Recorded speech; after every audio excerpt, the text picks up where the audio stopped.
네, 우리가 지금 베드로전서 마지막 부분, 이 결론 부분을 거의 다 왔습니다. 마지막 권면 가운데 베드로가 앞에서도 이 고난에 대한 이야기를 4장에 걸쳐서 사실상 1장부터 이야기를 한 거죠.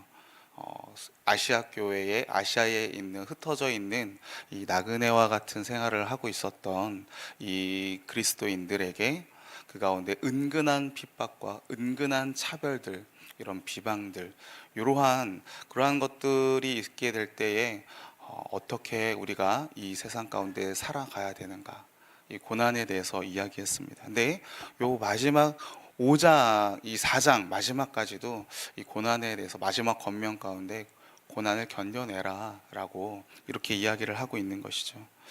이 그리스도를 믿음으로 겪게 되는 고난은 이 세상이 이야기하는 절망이나 수치가 아니다라고 이야기했습니다.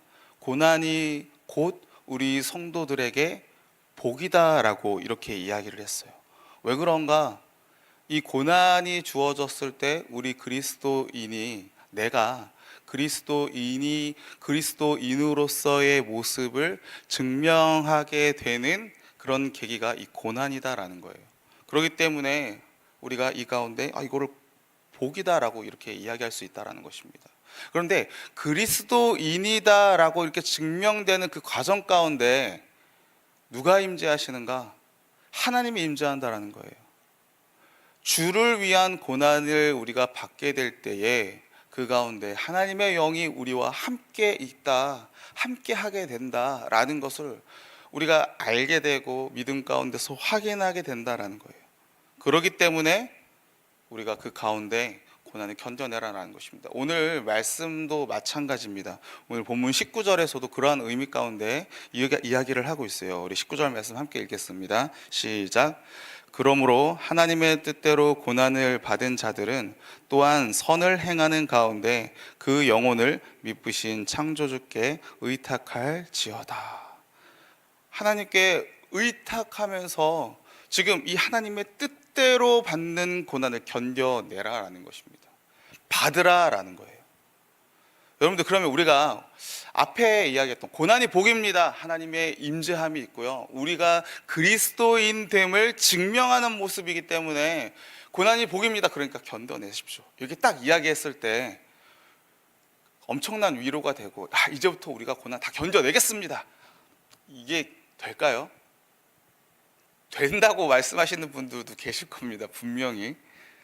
근데 가만히 생각해 보세요. 아시아에 있는 성도들이, 그 가운데 아시아 교회에 있는 성도들이 사회에서 쟤 이상해, 우리랑 달라, 이상한 사람들이야, 인육을 먹는데 피를 마신데 도대체 뭐가 달랐다고 하나님 외에는 다른 신은 다 인정하지 않아?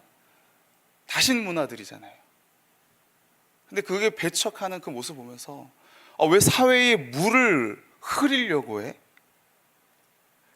왜 종과 왜 주인이 그 가운데 종에게 우리 하나님 안에서 다 평등해 라고 이렇게 이야기하면서 사회를 무너뜨리려고 해? 이러한 은근한 그리고 직접적인 이러한 차별들이 오고 있어요. 죄인이야, 이렇게 이야기하고 있는 겁니다. 근데 그거를 견뎌낼 때 앞으로 하나님께서 오시게 되면 그 가운데 우리는 다시 구원받게 될 거야. 우리는 이게 그리스도인으로서의 모습이야. 요 복만을 이야기하기에는요, 견뎌내기가 쉽지 않았다라는 것입니다. 쉽지 않아요. 오늘날도 마찬가지일 겁니다. 이 수치를 당하는 이 삶이요, 쉽지가 않아요.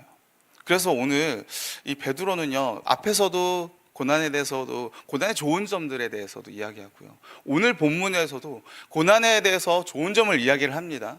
하지만 관점을 바꾸는 거예요. 어떠한 관점이냐? 종말론적인 관점에서 고난을 들여다보는 것입니다. 그래서 오늘 본문은요, 우리가 고난에 대해서 우리 인식, 관점을 바꿔서 고난이 어떤 의미가 있는가, 그리고 그 가운데 그러한 고난의 관점을 바꿈으로 말미암아 우리가 끝까지 하나님을 의탁하자라는 이러한 제목을 함께 좀 은혜를 나누겠습니다. 종말의 관점에서 베드로가 지금 이 고난을 어떻게 보고 있는가? 첫 번째로는요, 하나님의 집에서 심판이 시작된다라는 거예요. 오늘 본문 16절에서 17절 말씀 우리 함께 한번 읽어보겠습니다. 시작. 만일 그리스도인으로 고난을 받으면 부끄러워하지 말고 도리어 그 이름으로 하나님께 영광을 돌리라. 하나님의 집에서 심판을 시작할 때가 되었나니 만일 우리에게 먼저 하면 하나님의 복음을 순종하지 아니하는 자들의 그 마지막은 어떠하며. 16절에서 만일 그리스도인으로 고난을 받으면 부끄러워하지 말아라. 왜?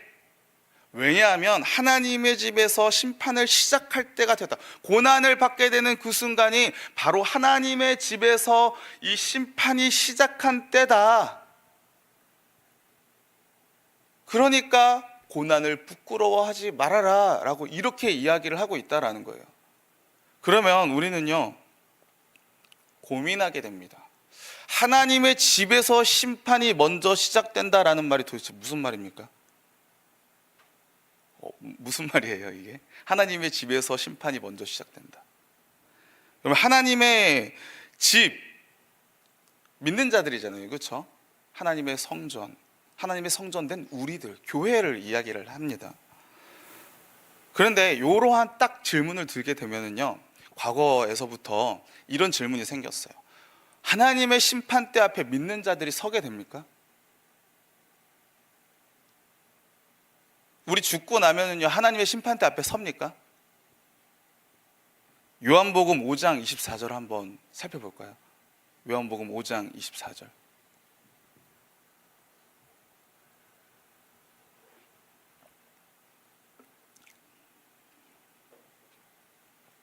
요한복음 5장 24절입니다.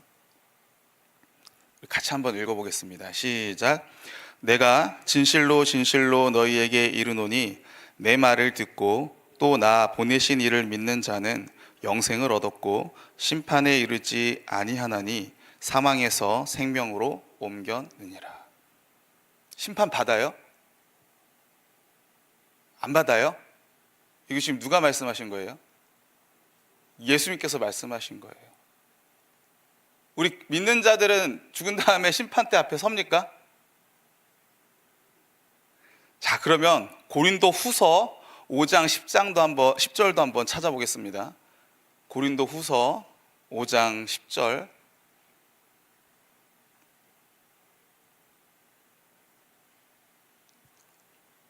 고린도 후서 5장 10절 말씀 우리 같이 한번 읽어보겠습니다. 시작.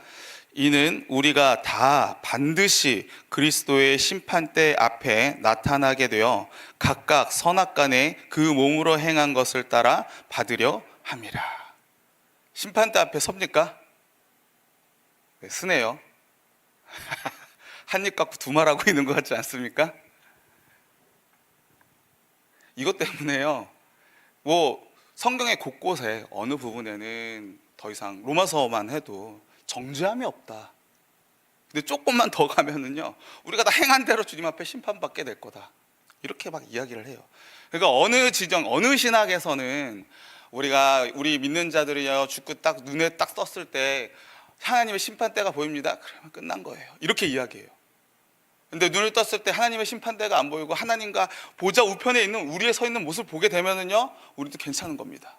이렇게 이야기를 하기도 하고, 누군가는 우린 모두가 다 심판대 앞에 서서 그 마지막 순간 가운데 하나님께서 땅땅 예수님이 옆에서 보증하신다는 거예요. 하나님, 이 사람은, 이 김이랑은 이 땅 가운데 있을 때 저를 믿었습니다. 온전히 믿었습니다. 제가 보증할게요.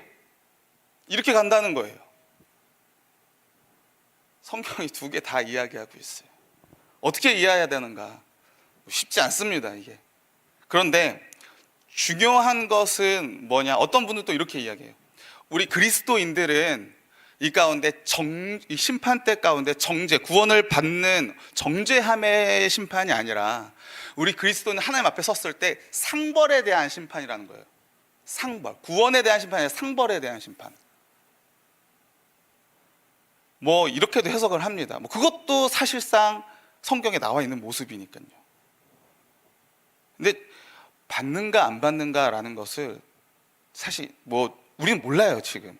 이 상반된 견해가 올라오고 있으니까.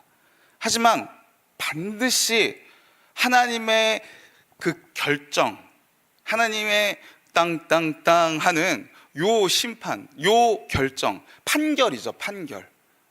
하나님의 법적인 판결은요, 반드시 있게 됩니다. 근데 그게 우리가 이 땅 가운데 살아있을 동안인지 아니면 죽어서든지 다 합쳐서 한 번은 분명히 받게 된다는 거예요. 누구나가 다 한 명도 빠짐없이. 그러한 의미 속에서 우리가 하나님 앞에 반드시 서게 될 거예요. 자, 그러면은요, 오늘 베드로가 이 땅 가운데서 우리가 아까 우리가 읽었었잖아요. 만일 그리스도인으로서 이 땅에서 지금 내가 이 현실 가운데 고난을 받으면 하나님의 집에서 심판을 시작한 때다 라고 이렇게 이야기를 하고 있는 거예요. 무슨 의미로 이렇게 이야기를 하고 있는가, 이걸 봐야 됩니다. 그리고 또 하나, 하나님의 집에서, 교회에서 먼저, 믿는 자들이 먼저 심판받는다, 그리고 이후에 모든 사람이 받게 된다, 믿지 않는 자들이, 지금 이런 순서를 이야기를 하고 있거든요.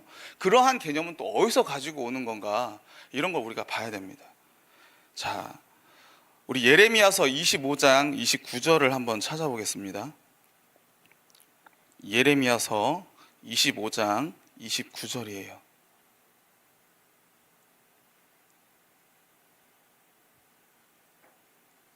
오늘 말씀을 조금 더 많이 찾을 것 같습니다. 예레미야서 25장 29절.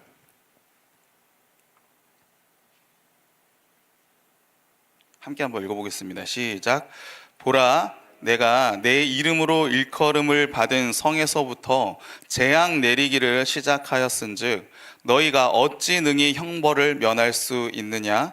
면하지 못하리니 이는 내가 칼을 불러 세상의 모든 주민을 칠 것임이라 하셨다 하라. 만군의 여호와의 말씀이니라. 예레미야 시대 가운데 하나님께서 이 내 이름으로 일컬음을 받는 성, 여기 어디겠어요? 예루살렘 성이겠죠. 유다입니다. 유다. 하나님께서 지금 예루살렘에 대한 심판을 말씀을 하시는 거예요. 심판을 치겠다. 우리 내 이름으로 일컬음을 받고 있는 이 성, 이 이스라엘 백성 가운데 이 북이스라엘과 남유다로 분열돼서 하나님을 잘못 믿어가지고 그 결과 분열까지 됐는데, 그 이후에도 역시나 동일하게 하나님을 제대로 섬기지 않고 우상과 동시에 섬기고 있는 이러한 모습 가운데 하나님께서 지금 심판하겠다는 거예요. 내 백성 먼저, 그리고 여기 뒤에 나오죠. 칼을 불러 세상의 모든 주민을 다 치겠다. 먼저 백성부터 치고 그 가운데 이 믿지 않는 자들은 뭐 어김없이 치겠다, 이렇게 이야기하고 있는 거예요. 그런데 여러분들, 이러한 과정, 이러한 순간 가운데 지금 베드로가 이 구절을 참고하면서 이야기하는 겁니다. 하나님의 집에서부터 심판이 시작될 거야. 그리고 이후에 이 믿지 않는 자들도 심판을 반드시 받게 될 거야. 근데 이상합니다. 왜냐하면은 이때 당시에는요, 예루살렘 성, 이 구약 시대 때는 하나님을 제대로 섬기지 않았어요. 그렇죠? 근데 지금 신약에 있는 아시아의 성도들은 뭐예요? 주를 위해 뭐를 받고 있어요? 고난을 받고 있어요. 주를 위해 고난을 받는다라는 말은 그리스도인으로서의 모습으로 착실하게 살아가고 있다라는 거예요. 그리스도인으로서의 모습을 착실하게 살지 않으면 세상과 구별이 안 되네요. 세상이 압박할 필요가 없고 고난을 할 필요가 없어요. 고난을 받고 있다라는 건 내가 그리스도인으로서 잘 살고 있다라는 거예요. 그런데 지금 이렇게 이야기하고 있어요. 그러면 맞지 않잖아요. 그렇죠? 말라기서 3장 1절 말씀을 한번 찾아보겠습니다. 말라기서 3장 1절에서 5절 말씀이에요.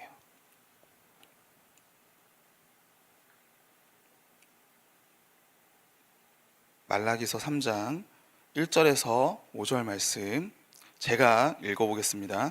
만군의 여호와가 이르노라, 보라, 내가 내 사자를 보내리니 그가 내 앞에서 길을 준비할 것이요 또 너희가 구하는 바 주가 갑자기 그의 성전에 임하시리니 곧 너희가 사모하는 바 언약의 사자가 임하실 것이라. 그가 임하시는 날을 누가 능히 당하며 그가 나타나는 때에 누가 능히 서리요. 그는 금을 연단하는 자의 불과 표백하는 자의 잿물과 같을 것이라. 우리 3절 같이 읽겠습니다. 시작.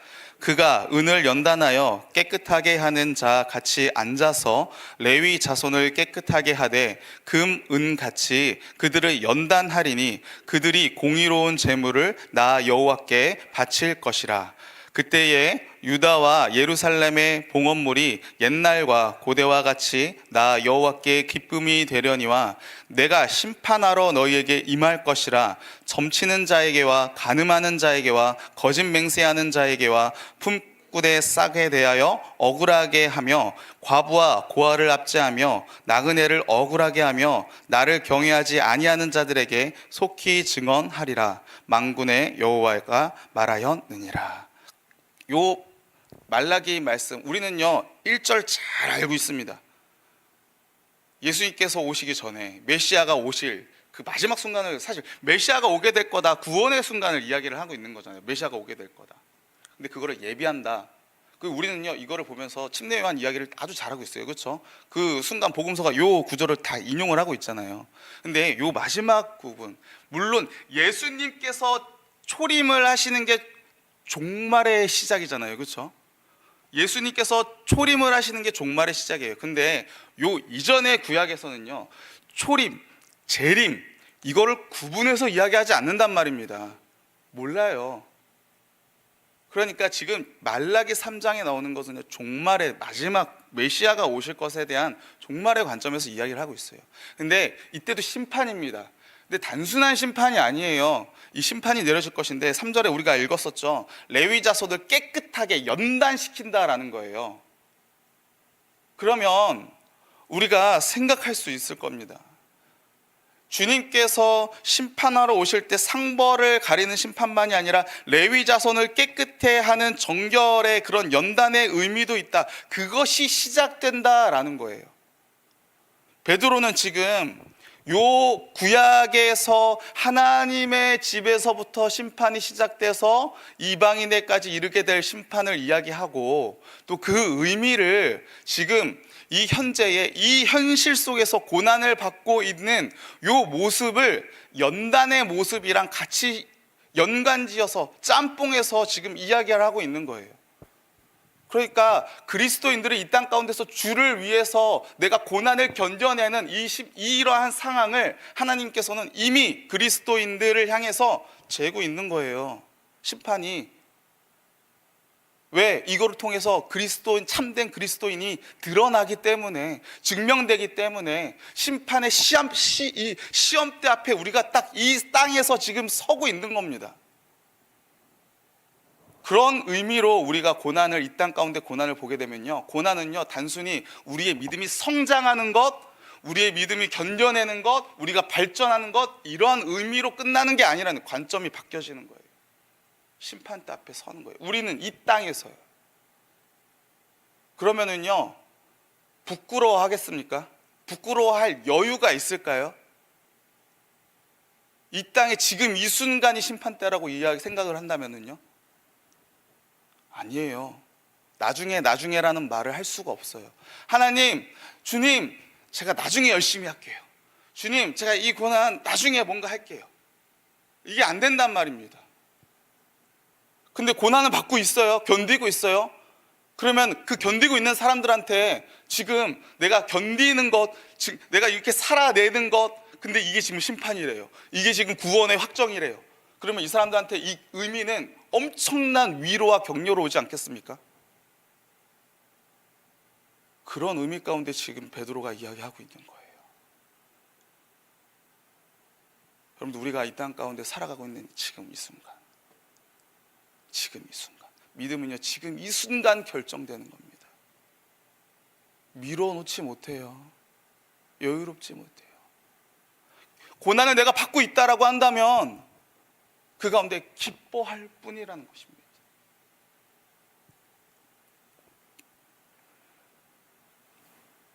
지금 베드로는요, 그러한 가운데 아시아에 있는 성도들에게 너희 지금 구원의 순간에 있어. 그러니까 위로와 기쁨, 오히려 기뻐하라는 거예요. 기뻐하라. 저는 이 모습을 보면서요, 제 자신이 너무 부끄러웠어요. 내 지금 고난 받고 있나? 물론 고난 받고 있는 거 있어요. 힘들고 지치고. 아니, 근데 고난을 받는다라는 거 아까도 이야기했잖아요. 내가 그리스도인입니다라고 세상을 향해서 적극적으로 이야기하고 있는 거예요. 세상을 향해서 부끄러워하지 않고 내가 그리스도인입니다, 그리스도인으로서의 모습을 아주 드러내놓고 있는 거예요. 그래서 그리스도인이기 때문에 불이하게 나에게 손해보는 것이 지금 막 나타나고 있는 거예요. 근데 내 삶이 진짜 그렇냐고요.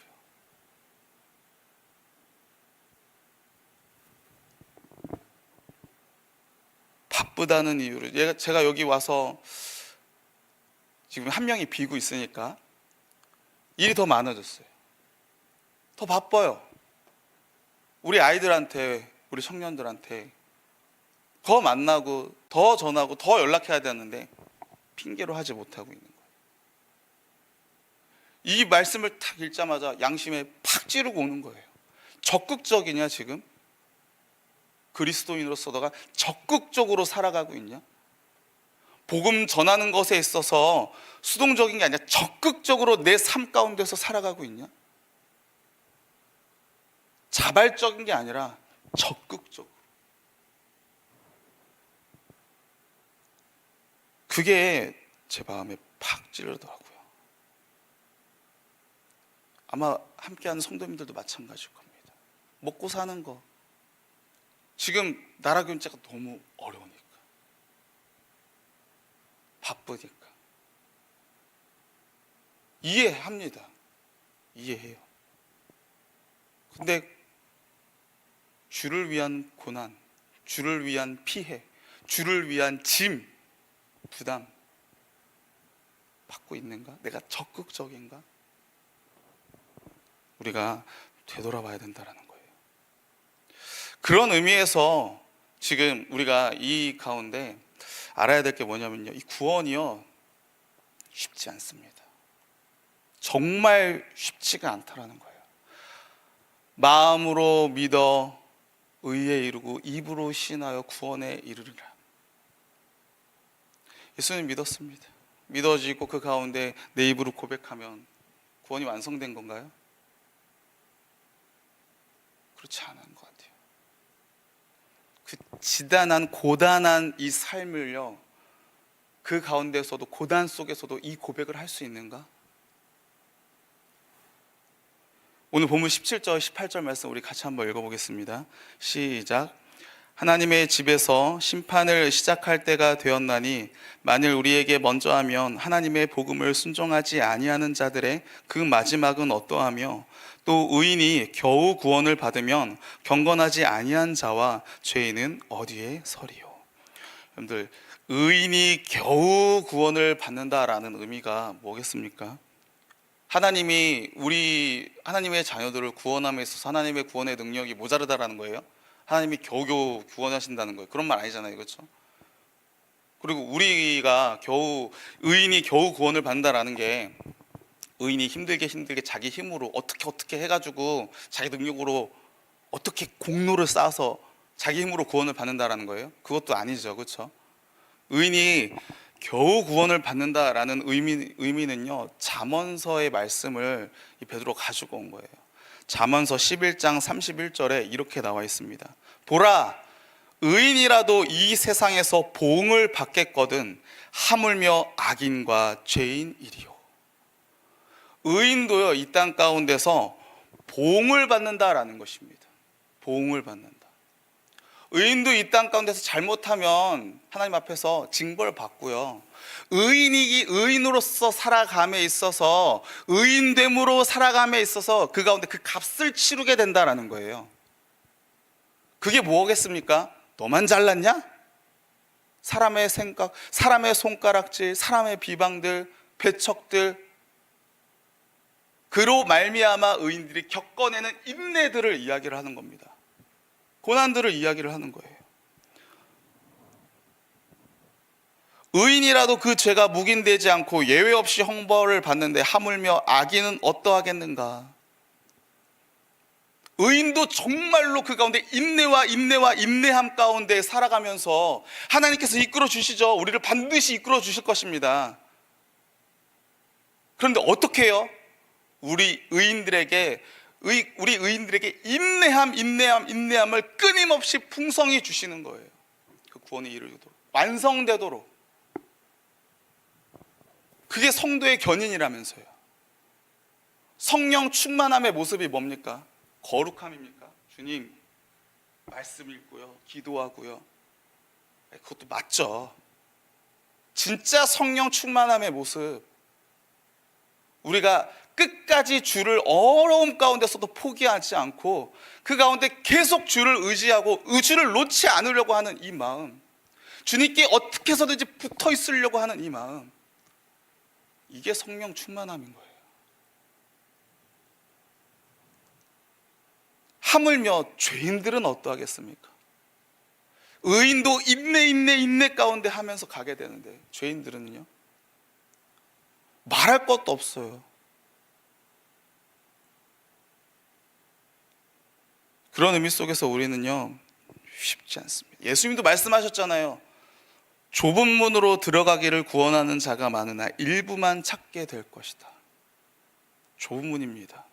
넓은 문 아니에요. 소수만 간다, 그것도 맞죠. 좁은 문, 가기 더럽게 어렵다라는 거잖아요. 구하는 자가 많대요. 다 천국 가려고 하죠. 물론 오늘날 세상, 믿지 않는 세상은요, 그것도 배격하고 좁은 문으로 들어가고 싶지도 않고 구원 받고 싶지도 않고 이런 것이 많기도 하지만요,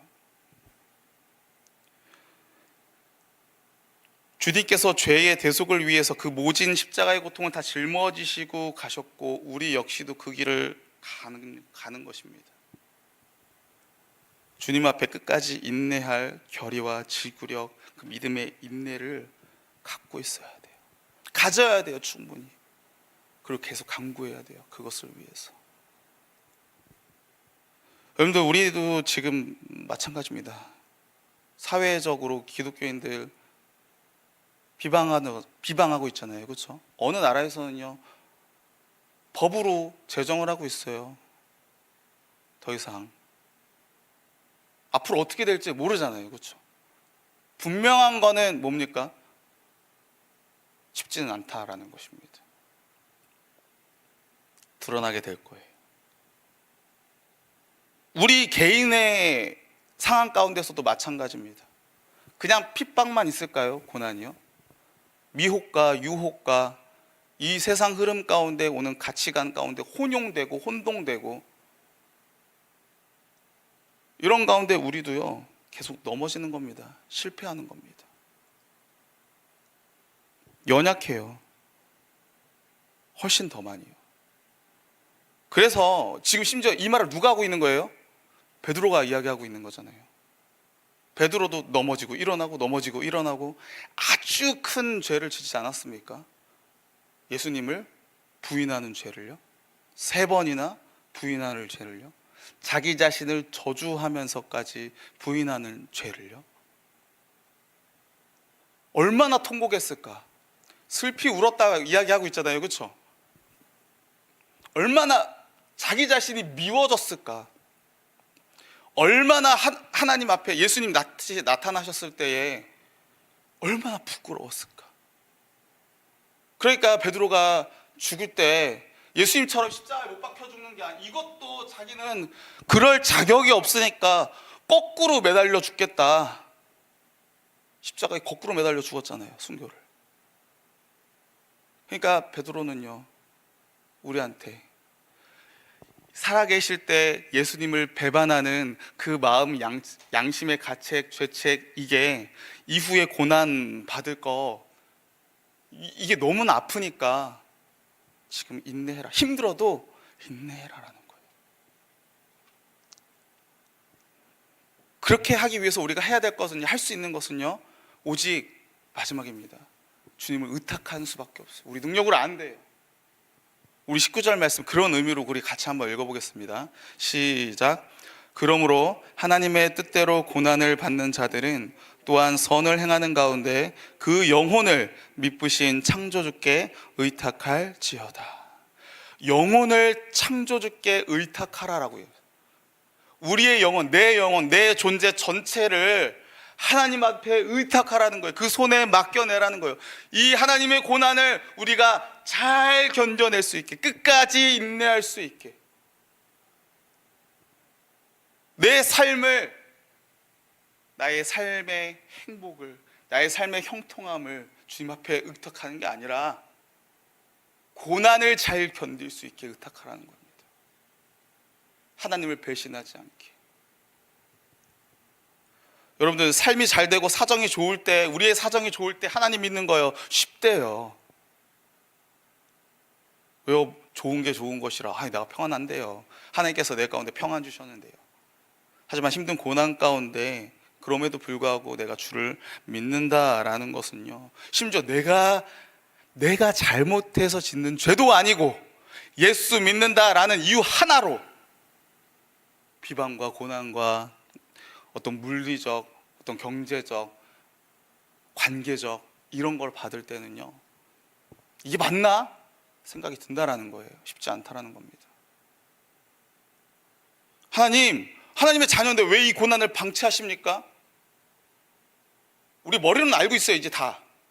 근데 막상 받으면 나도 모르게 여기서 기도할 때 하나님 언제까지요 이 고난을 견뎌야 됩니까? 언제까지 이걸 냅둬야 됩니까? 하나님 평안 주시옵소서. 저도 다 한다고요. 그러니까 우리의 그 기도 하겠죠. 하지만 거기서 끝나는 게 아니라, 주님 이 고난 내가 견디게 해서 이 고난 가운데 하나님을 만날 것을 주님 기대합니다. 내 역사, 내 삶 가운데 하나님께서 어떻게 역사하시는지 주님 기대합니다. 주님 이거 그냥 피하는 게 아니라 주님 여기서 내가 부딪히게 하여 주시옵소서. 이 기대함으로 맞는 우리가 기도를 해야 될 줄로 믿습니다. 오늘 우리의 삶 가운데 여러분들이 힘들 것입니다. 그 힘듦 가운데도 주님으로 말미암아 주님 이 고난을 견딜 수 없는 고난을 주시지 않는다 그랬잖아요. 그렇죠? 다 견딜 수 있는 거 주시는 거예요. 주님 견뎌내겠습니다. 주님 원망, 주님 불평 이런 마음들 주님 내려놓게 하여 주시옵소서. 오직 주님만 바라보게 하여 주시옵소서. 이렇게 주님께 의탁하는 저와 여러분 오늘 하루가 되기를 주님의 이름으로 축원합니다.